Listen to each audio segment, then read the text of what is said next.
cut. Yeah, the hair Thank you looks very great. much. Thank you. It's my finale cut.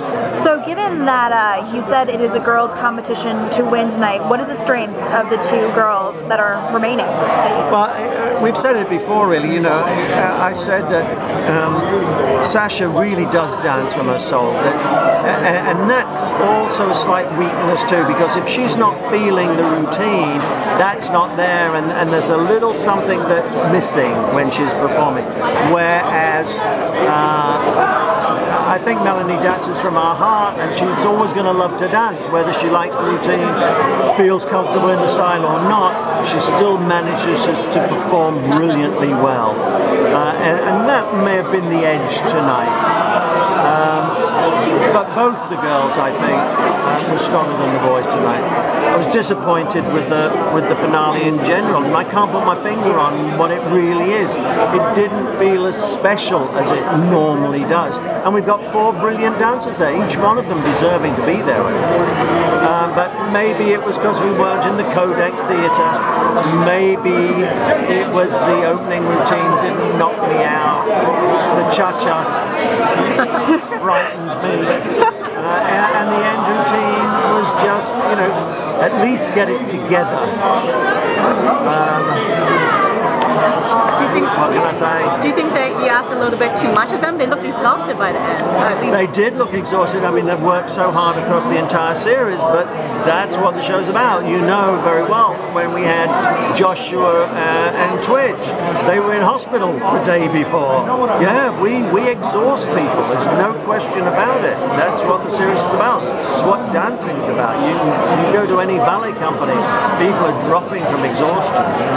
So if there wasn't a standout routine tonight, how about across the whole season?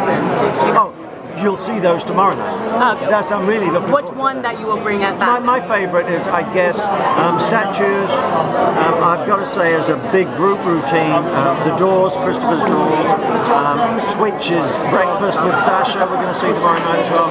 There's lots of great routines. Some of them weren't on show tonight. And do you think, starting with the disco routine, disco is one of those that either hits really well with the audience or kind of falls flat? Do you think that, I mean, Melanie and Marco, everyone expected them to be paired together again for the first time in a while, expected that to be amazing, and it didn't really get the best reception.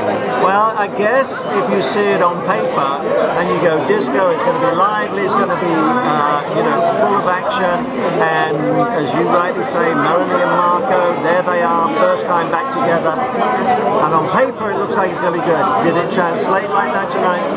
Not for me. But tomorrow night will, when they do the statues again. But you know, it's very easy to sit back as a judge and just go, wow, everything's fantastic. But if you're going to be honest with yourself and honest with them and keep the integrity of the whole thing, it felt to me like everyone's cheering and wants it to be great. But you know, nobody's stupid enough to go, wow, that was a great routine, if it wasn't. So I've got to be as honest as I can be. But Marco does bring the emotion, and he did it tonight. Is that a true? Yes, I do. The only time I was disappointed with Marco was on the lifts. I don't think that he lifted or put her down well. Thank goodness he was strong enough to straighten his arms at the end of it. And I was disappointed. I kept thinking, how would Kent have done that routine, the vamp routine, as the sort of bespectacled waiter? And he would have brought much more character to it, I think. And that's who we've got to compare them with people that have gone in the past. Because I certainly want to just keep improving year on year on year. And in general this year, I think we've done a really good job of improving.